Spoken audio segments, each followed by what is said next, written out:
Bienvenue à notre mise à jour trimestrielle du marché. Je suis Rob Curry, je travaille avec l'équipe d'investissement sur l'ensemble de nos mandats, mais plus spécifiquement sur les actions mondiales. Nous allons examiner les rendements des différentes classes d'actifs, le contexte actuel des investissements et notre positionnement pour l'avenir. À plusieurs reprises dans ces mises à jour trimestrielles, nous avons souligné que les revenus générés par les actifs à revenus fixes devraient se traduire par des rendements positifs maintenant que les rendements sont reportés à la hausse. Les rendements positifs reflètent un environnement de taux d'intérêt plus stable, où les mouvements à la hausse et à la baisse des taux d'intérêt ou des rendements peuvent être absorbés ou amplifiés par les revenus générés par les actifs. Nous en parlerons plus en détail tout au long de la présentation. Du côté des actions, les États-Unis continuent de surperformer de manière spectaculaire les autres régions, mais cela a été principalement dû à une poignée des actions très performantes. Restant sur les revenus fixes, la courbe des rendements des obligations souveraines du Canada est un indicateur clé des attentes des investisseurs en revenus fixes concernant les taux d'intérêt et l'inflation. Les taux ont atteint un sommet en octobre de l'année passée et ont depuis diminué, comme nous le verrons dans la diapo suivante. En comparant la courbe des rendements d'aujourd'hui à celle-là de la fin de l'année dernière, on constate que les taux au court terme ont baissé, tandis que les taux à long terme ont augmenté. Cependant, au cours du trimestre, les rendements ont globalement diminué. Au lieu de regarder la courbe dans son ensemble, cette diapo montre un point de la courbe, le taux de 10 ans, mais au fil du temps. Comme je l'ai mentionné il y a un instant, les taux ont diminué depuis les derniers trimestres, mais restent encore plus élevés qu'à la fin de l'année dernière, en 2023. Ces fluctuations soulignent les attentes économiques changeantes concernant l'économie et l'inflation. L'écart entre les rendements des États-Unis et du Canada a légèrement diminué, mais reste encore beaucoup plus élevé qu'au cours des dernières années. En ce qui concerne les attentes des réductions des taux d'intérêt, nous avons commencé l'année en prévoyant 6 réductions des taux d'intérêt aux États-Unis et 5 au Canada. Proche du dernier trimestre, on voyait que les attentes ont chuté de manière spectaculaire à 1,5 réduction de taux aux États-Unis et 2,5 au Canada. Cependant, aujourd'hui, les attentes sont de 3 réductions de taux aux États-Unis et de un peu plus de 2,5 au Canada. Je sais que j'ai été un peu redondant ici car ces 3 dernières sections ont toutes examiné le même point sous les angles différents, à savoir que les taux d'intérêt ont été volatiles mais tendent à la baisse, ce qui est positif pour les rendements des revenus fixes. Les taux d'intérêt sont significativement influencés par les taux d'inflation. Alors prenons un moment pour examiner les facteurs actuels de l'inflation.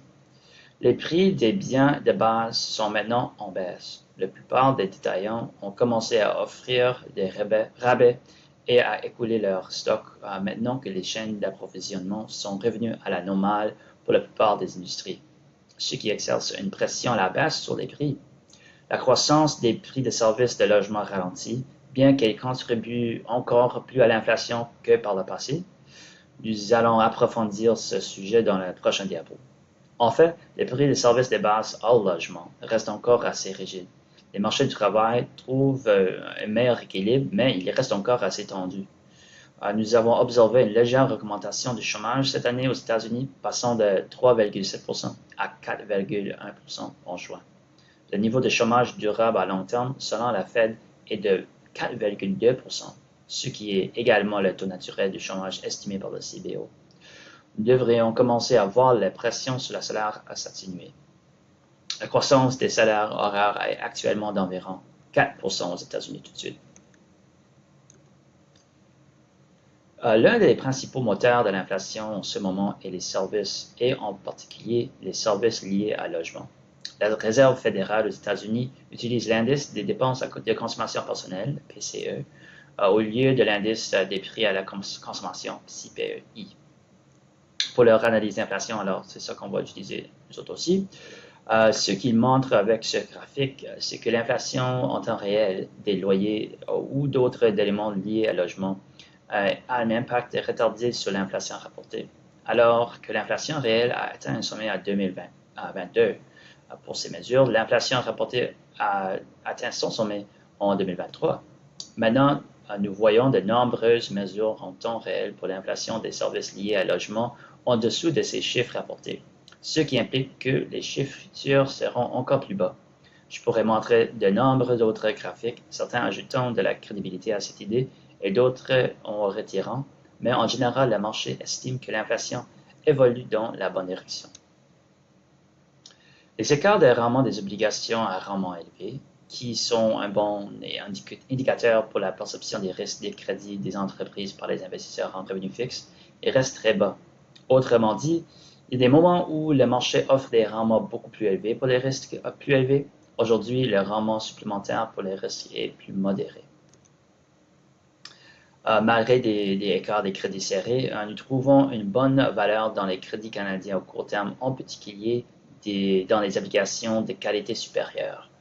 Pour cette raison, nous sommes sous-pondérés en obligations d'entreprise qui nous offrent un rendement supplémentaire par rapport aux obligations du gouvernement du Canada, avec une sous-pondération de 8% dans notre fonds d'obligations canadiennes.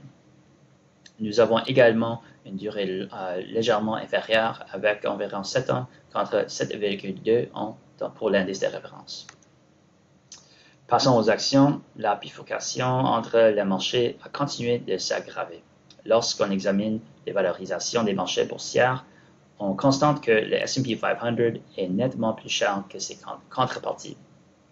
Je reviens souvent à cette graphique parce que de nombreux experts essaient d'utiliser cette graphique pour indiquer où nous devrions investir en ce moment. En réalité, les États-Unis ont plus d'exposition à la technologie et d'entreprises bénéficiant dans les ventes favorables des intelligences artificielles. Si nous examinons les valorisations des entreprises similaires dans chaque région, la différence serait beaucoup plus petite. Ce qui est vrai et important à reconnaître, c'est que les 10 plus grandes entreprises du S&P 500 par capitalisation boursière créent une concentration beaucoup plus élevée dans cet indice qu'auparavant. Cela signifie qu'une grande partie des rendements futurs du S&P 500 sera générée par ces 10 actions principales. Voici un graphique qui illustre ce que je viens de dire. L'indice de S&P 500 à pondération égale a augmenté d'environ 15% en dollars canadiens, tandis le S&P 500 qui est pondéré par la capitalisation boursière a augmenté de près de 30% en dollars canadiens. C'est encore plus vrai si l'on considère la performance depuis le début de l'année. Au cours du deuxième semestre de 2023, les deux indices ont eu des performances similaires. Le phénomène de 2024 a été principalement poussé par une poignée d'actions sous-performantes, comme j'ai mentionné bientôt. Il est important de souligner qu'à Placement Louisbourg, nous avons effectué des mouvements significatifs dans le portefeuille américain jusqu'à présent cette année et que nous n'avons pas la même concentration. Cela signifie que nos rendements et ceux du S&P 500 seront probablement très différents au cours des 12 prochains mois, pour le meilleur ou pour le pire. Voici une autre façon de voir la concentration des 10 principales valeurs de S&P 500 au fil du temps. Passons juste en dessous de 20% en 2010 à un peu plus que 35% d'aujourd'hui. Pour résumer notre positionnement, au Canada, nous sommes sous-pondérés dans le secteur des matériaux, dans lequel nous sommes bien diversifiés dans les métaux de base, les métaux précieux, l'agriculture et d'autres matériaux. Nous avons une pondération égale à celle de l'indice dans le secteur de l'énergie, mais nous accordons une préférence aux producteurs d'énergie de haute qualité plutôt qu'aux sociétés d'infrastructure. Les flux de trésorerie de nos sociétés demeurent importants, ce qui a permis aux équipes de gestion de remettre leurs dettes à des niveaux confortables et de concentrer leurs efforts actuels sur le versement des dividendes aux actionnaires comme nous. La consommation de base, la consommation discrétionnaire, les soins de santé, la technologie et l'immobilier sont aussi des secteurs dans lesquels nous trouvons d'intéressantes propositions risque-récompense, ce qui explique notre sous-pondération par rapport à l'indice. De l'autre côté du spectre, notre pondération demeure sous l'indice dans les services financiers en raison de notre participation modérée dans les banques. Nous sommes également sous-pondérés dans les produits industriels en raison de notre faible participation dans le secteur ferroviaire. Notre pondération est à peu près égale à l'indice dans la communication et le service public. Aux États-Unis, à mesure que l'appétit des investisseurs pour les risques augmente, nous demeurons rigoureux et poursuivons notre rotation vers des secteurs défensifs négligibles dans lesquels nous trouvons des propositions risques-récompenses beaucoup plus intéressantes. Nous conserverons une pondération relativement saine dans les secteurs de la consommation de base, des soins de santé et des services publics. Notre position demeure sous-pondérée dans les produits industriels dans lesquels nous continuons de trouver des entreprises bien diversifiées à des valorisations. Nous demeurons sous-pondérés dans les technologies de l'information en raison de ce que nous jugeons être des valorisations élevées dans les méga-capitalisations comme Apple et Nvidia. Nous préférons le secteur des communications qui inclut les annonceurs numériques et les entreprises médiatiques dont les valorisations semblent plus intéressantes. Enfin, notre position demeure sous-pondérée dans les consommations discrétionnaires car nous continuons d'approuver des difficultés à trouver des bonnes entreprises à juste prix. En fait, la situation est similaire lorsque nous examinons les actions internationales.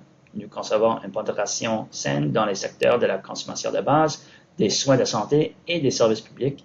Le secteur de IT demeure notre plus importante sous-pondération, mais nous avons encaissé quelques gains puisque les valorisations semblent maintenant plus réalistes.